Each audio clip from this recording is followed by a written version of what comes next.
Prosseguindo no estudo da filosofia da educação aplicada à teologia, do curso Professor Padrão, o número 2 do material didático, a filosofia da educação e a educação cristã. O primeiro ponto, cultura construída a partir da educação. A educação cristã deve ter como alvo a cultura bíblica, ou seja, o conjunto de práticas e comportamentos que identificam o cristão. Então, pegue tudo que nós aprendemos, de alguma maneira, com os filósofos, tá ok? Com Platão, nós aprendemos que a educação é gerar uma ânsia na criança, né? A ânsia voltada para estudar, para ter conhecimento, ou seja, gerar desejo de conhecer, né? Para isso, claro, mostrar para a criança a importância do conhecimento. Então, agora pegue esse exemplo de Platão e aplique essa definição. Então, olha, se na escola dominical nós vamos falar de cultura bíblica, então a primeira coisa a você gerar na criança que está lá na classe de 3 a 5 anos é o desejo de conhecer, o desejo de estudar a Bíblia, né? Começar já a falar para a criança, um dia você poderá ler as sagradas letras, conhecer a mensagem de salvação, como está escrita na Bíblia, gerar esse desejo na criança. É isso que a paideia faz, né? No pensamento de Platão. Com certeza vai gerar aquele resultado, que é formar o cidadão completo. Okay? Aí, nesse caso, formar o cristão completo. Em segundo lugar, o ideal que os gregos cultivavam do mundo. Se para os gregos o ideal visava a formação do homem, do cidadão, da igreja, a educação deve visar a formação do homem como servo de Deus, sabendo que abriu mão de tudo deste mundo para abraçar a causa celestial, abriu mão dos prazeres deste mundo para abraçar a vida eterna. Então, essa é a principal educação. E, claro, a pessoa vai aprender tudo que ela precisa fazer para se manter nesse caminho de fidelidade. Mas o que a educação vai formar é isso. Tá bom? Essa é a maneira de nós resumirmos o nosso objetivo. Diz a história, às vezes você resumir de uma maneira correta algo, isso se torna célebre na história. Os judeus, por exemplo, eles valorizam muito o homem, que eles consideram aquele que resumiu bem o que é a lei. E Jesus, que viveu um pouco depois dele, Jesus, de uma certa forma, corroborou, por que não dizer, né? Jesus corroborou o que Hillel acreditava, porque, segundo o judaísmo, Hillel é que, sendo indagado sobre a resumir a lei de forma rápida, estando sobre um pé só, ele disse: olha, amar a Deus acima de todas as coisas e o próximo como a si mesmo, né? E diz: não faça a outro aquilo que você não quer para você. Essa é a lei, o restante é comentário. Então ele fala dessa relação com Deus e com o próximo, de respeito, né? E diz: essa é a lei, o restante é comentário. Então, tudo que Deus ensinou, né, sobre a lei se resume nesse significado. E para falar, né, do ensino cristão, é o quê? É exatamente uma educação que vise ele ser servo de Deus e o que ele deve fazer para alcançar a vida eterna. Essa é a forma de resumir. Prosseguindo, diz: combinava hábitos que tornavam o homem digno e bom como líder e como liderado. Um dos grandes desafios do homem é ser digno e bom como líder. Certa vez ouvi um militar dizer: eu já vi muitos soldados com atitudes boas e dignas, atitudes humildes, mas vi poucos comandantes que tenham a mesma humildade, que tenham as atitudes dignas e boas. Então, esse aqui é um problema que se fala, às vezes, da mudança de patamar na vida do homem. Eu conheci muitas empresas, pessoas que galgavam um determinado cargo, quer dizer, aquela pessoa, ela parecia que ela mudava, que ela tinha se banhado a ouro, alguma coisa muito diferente, né? Então tem pessoas que quando eles são líderes, eles mudam totalmente. Tem outros que eles são a mesma pessoa, sendo liderado ou sendo líder. Ele sempre respeita todos, trata todos com igualdade, ou seja, esse é um líder digno, né? Alguém que normalmente o homem gosta de ser liderado, ok? Alguém digno, que saiba respeitar os outros. E às vezes acontece de alguns que assumem a liderança, nós vamos ter exemplos aí na história, e claro que a pessoa vai falhar. Você pode ver desde um presidente, claro que se for olhar para um presidente, tem pessoas que falam o seguinte: ele acertou tudo, outros falam, ele errou tudo, né? Parece até que vocês sabem de que eu estou falando, mas não vou citar o nome não. Então, quando nós temos uma opinião assim em relação a uma pessoa, às vezes o digno, tá bom, das pessoas vai variar. Mas existe, claro, o digno da Bíblia, né? A pessoa que anda correta diante de Deus. Então, o líder digno, em primeiro lugar, essa pessoa que ele tem humildade, né? Que se ele tem humildade, ele respeita a todos. E o comentário prossegue. A igreja deve preparar cristãos para serem obedientes à palavra de Deus quando são pequenos obreiros, mas também quando são líderes de departamentos e principalmente ministros. Porque você, às vezes, em empresas, você vê atitudes, né, muito erradas, já é feio, né? Em relação ao cristianismo, a pessoa que assume a posição de líder, ele fica mais feio ainda se ele assumir uma posição de dominador. Porque no conceito do cristianismo, o líder, ele faz mais pelo liderado do que o liderado pelo líder. Porque quem faz mais por quem? O pastor faz mais pela ovelha ou a ovelha faz mais pelo pastor? O pastor faz mais pela ovelha. Sem o pastor, a ovelha não vai nem viver. O lobo vai matá-la rápido. Então, ela não sabe o local certo de se alimentar. Então, quem vai ensinar isso a ela? É o pastor. Então, liderança no conceito cristão, o princípio é: o maior serve o menor.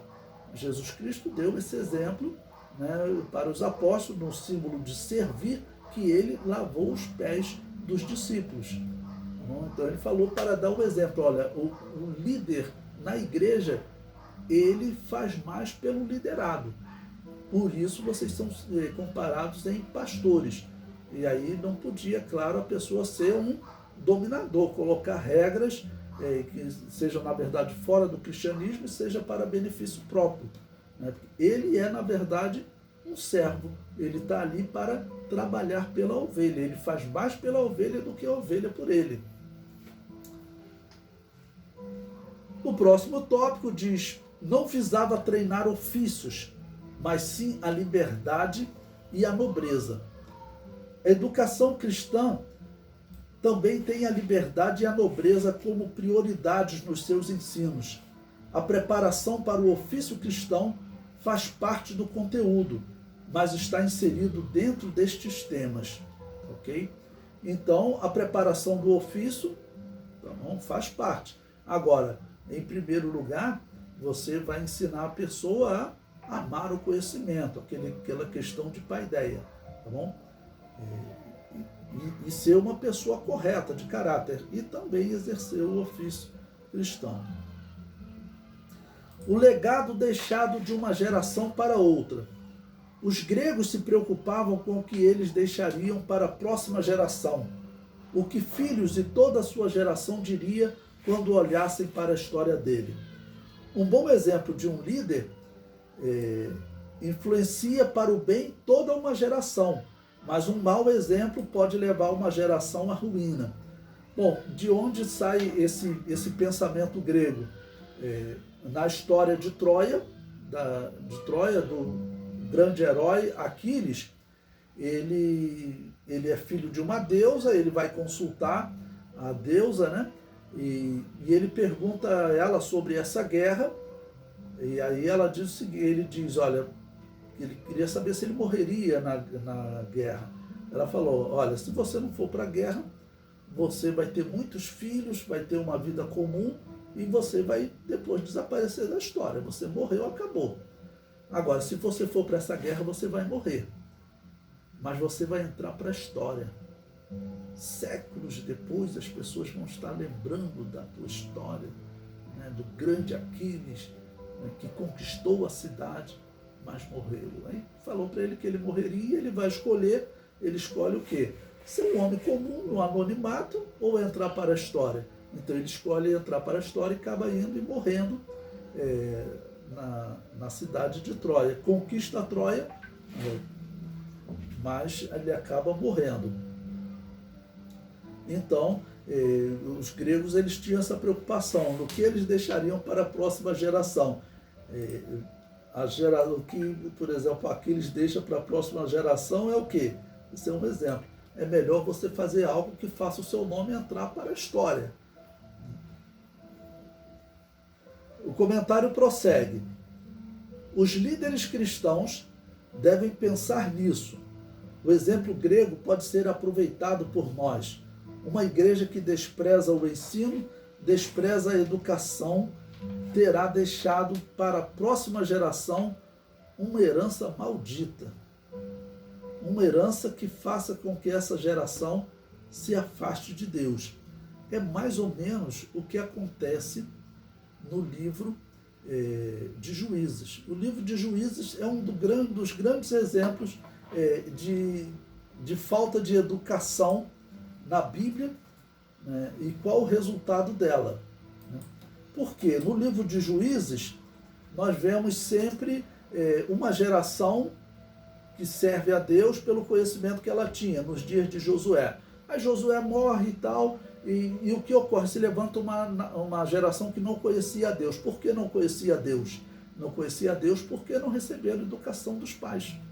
Eles não conheciam a Deus, os pais não fizeram aquilo que Deus havia ordenado. Tá bom? Então, essa é uma herança maldita. Por que maldita? Porque logo eles vão se tornar escravos. Porque, claro, Satanás levantava que o ódio que os povos tinham contra Israel não era um ódio comum. Tá bom? Em toda a história de Israel nós observamos isso. O ódio que Adolf Hitler teve com Israel não era um ódio comum.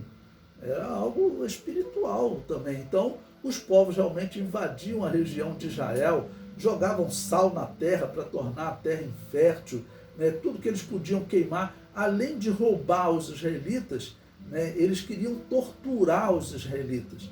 Né? Esse era uma atitude comum. Talvez porque todas as nações sabiam que Israel dizia que o único Deus era o Deus de Israel e das outras nações não existiam. Eles só não sofreram nos dias do Império Romano porque o imperador romano César, quando conquistou Israel, deu esse direito a eles, fez um documento e deu esse direito a eles. Mas nos outros povos, todos, claro, ficavam irados, porque todos reconheciam os deuses de todos os povos. Tudo era Deus. Chegou uma pessoa de outro local, trouxe um Deus, esse aqui também é Deus. Eles reconheciam os deuses de todos os povos. Mas havia um povo que era Israel que só reconhecia o Deus deles, né, como Deus verdadeiro. Então vinha e oprimia os israelitas. Aí Deus envia um libertador. Essa geração então conhece a Deus. Através daquela libertação eles servem a Deus. Mas aí diz que depois deles passam-se 40 anos, alguns casos 80, mas normalmente próximo de 40 anos levanta outra geração que não conhecia a Deus. E esse, como disse aqui a instrução, vai ser uma herança maldita. Né? A falta da educação vai levar eles à servidão diversas vezes.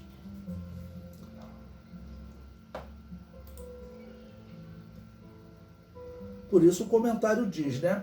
Foi assim com os juízes. Após aparecer um juiz e libertar Israel, a Bíblia diz que o povo temeu a Deus, mas depois levantou-se outra geração que não conhecia o Senhor. E assim segue por todo o livro de Juízes, porque eles não conheciam ao Senhor, porque os líderes anteriores não deram prioridade à educação, não deram prioridade ao ensino da lei. O líder que não busca conhecimento para passar aos seus membros e que não incentiva os seus membros no estudo da santa palavra de Deus, vai causar este mesmo mal à próxima geração. E aqui é uma preocupação, né? Porque existe uma reclamação que é muito comum entre os cristãos, entre os membros, dizendo que realmente está faltando educação, verdadeira educação cristã dentro das igrejas. Essa é uma preocupação, porque eu vejo doutrinas que sempre foram consideradas doutrinas estranhas na história da igreja e que hoje estão entrando nas Assembleias de Deus. Né? Um exemplo, existe uma mistura, né, de doutrinas e tem pessoas que não conseguem falar contra essa mistura de doutrinas. Se elas ouvem, elas se calam, porque, vamos dizer, elas não se aprofundaram na educação cristã para poder responder às heresias. Tem aquela frase, nem todos que falam essa frase, vamos dizer, se enquadrariam, mas tem alguns que dizem: não, eu só sei que pregar que Jesus salva, cura e liberta. Isso é muito bom, mas você tem que conhecer as doutrinas de maneira correta para poder realmente ensinar, tá bom? E pregar que realmente Jesus salva, cura e liberta. Por quê? O porquê vai ser o diferencial nessa questão. Tem alguns que não vão saber dizer porquê. Aí o que ocorre? Então passa uma herança maldita para a próxima geração.